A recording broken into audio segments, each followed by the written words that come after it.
Lecture quotidienne de la Bible. Jour 83.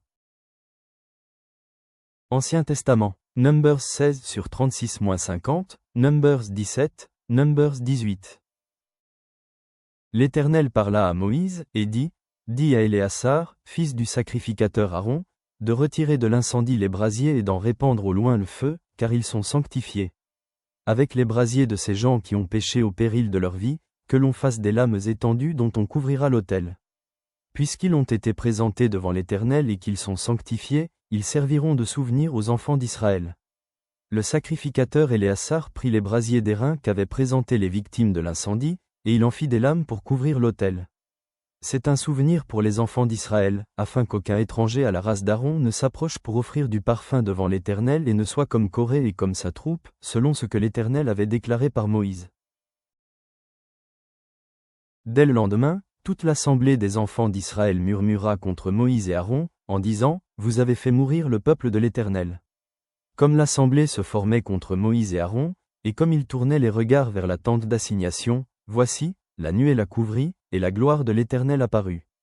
Moïse et Aaron arrivèrent devant la tente d'assignation. Et l'Éternel parla à Moïse, et dit, « Retirez-vous du milieu de cette assemblée, et je les consumerai en un instant. » Ils tombèrent sur leur visage. Et Moïse dit à Aaron, « Prends le brasier, mets-y du feu de dessus l'autel, pose-y du parfum, va promptement vers l'assemblée, et fais pour eux l'expiation. Car la colère de l'Éternel a éclaté, la plaie a commencé. » Aaron prit le brasier, comme Moïse avait dit, et courut au milieu de l'assemblée, et voici, la plaie avait commencé parmi le peuple. Il offrit le parfum, et il fit l'expiation pour le peuple. Il se plaça entre les morts et les vivants, et la plaie fut arrêtée. Il y eut 14 700 personnes qui moururent de cette plaie, outre ceux qui étaient morts à cause de Corée. Aaron retourna auprès de Moïse, à l'entrée de la tente d'assignation. La plaie était arrêtée. L'Éternel parla à Moïse, et dit, « Parle aux enfants d'Israël, et prends d'eux une verge selon les maisons de leurs pères, soit 12 verges de la part de tous leurs princes selon les maisons de leurs pères. Tu écriras le nom de chacun sur sa verge, et tu écriras le nom d'Aaron sur la verge de Lévi, car il y aura une verge pour chaque chef des maisons de leurs pères. Tu les déposeras dans la tente d'assignation, devant le témoignage, où je me rencontre avec vous.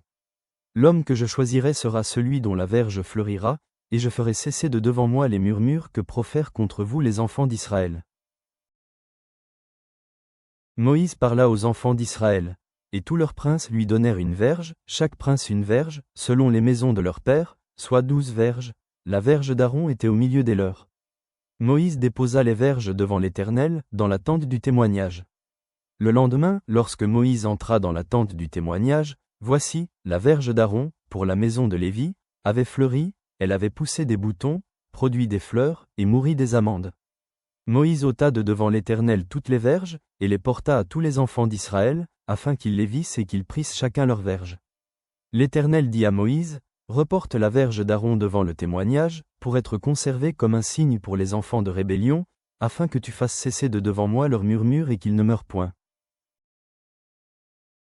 Moïse fit ainsi, il se conforma à l'ordre que l'Éternel lui avait donné.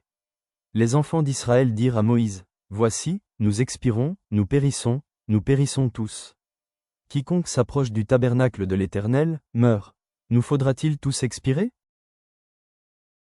L'Éternel dit à Aaron, « Toi et tes fils, et la maison de ton père avec toi, vous porterez la peine des iniquités commises dans le sanctuaire. Toi et tes fils avec toi, vous porterez la peine des iniquités commises dans l'exercice de votre sacerdoce.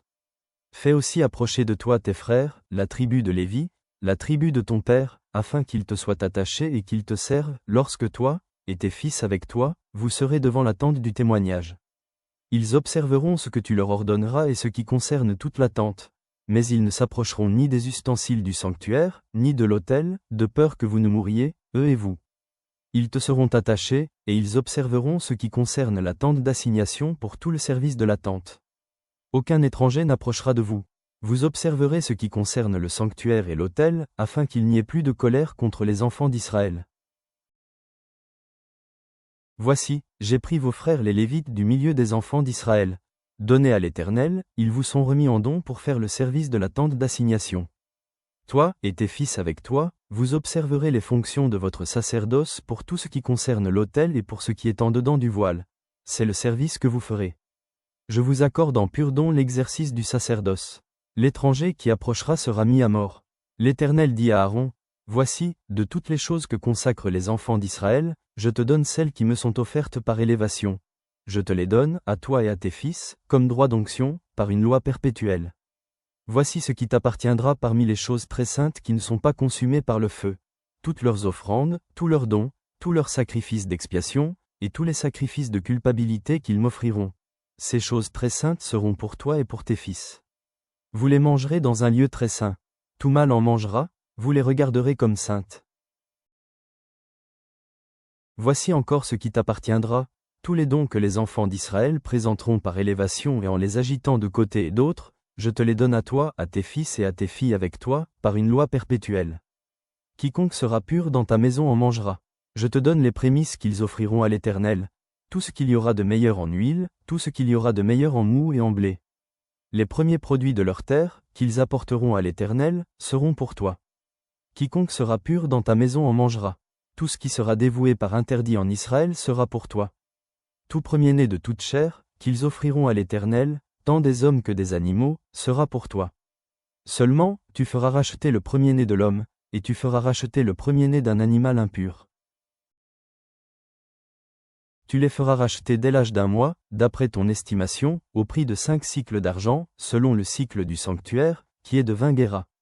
Mais tu ne feras point racheter le premier-né du bœuf, ni le premier-né de la brebis, ni le premier-né de la chèvre, ce sont des choses saintes. Tu répandras leur sang sur l'autel, et tu brûleras leur graisse, ce sera un sacrifice consumé par le feu, d'une agréable odeur à l'Éternel. Leur chair sera pour toi, comme la poitrine qu'on agite de côté et d'autre et comme l'épaule droite. Je te donne, à toi, à tes fils et à tes filles avec toi, par une loi perpétuelle, toutes les offrandes saintes que les enfants d'Israël présenteront à l'Éternel par élévation. C'est une alliance inviolable et à perpétuité devant l'Éternel, pour toi et pour ta postérité avec toi. L'Éternel dit à Aaron, tu ne posséderas rien dans leur pays, et il n'y aura point de part pour toi au milieu d'eux.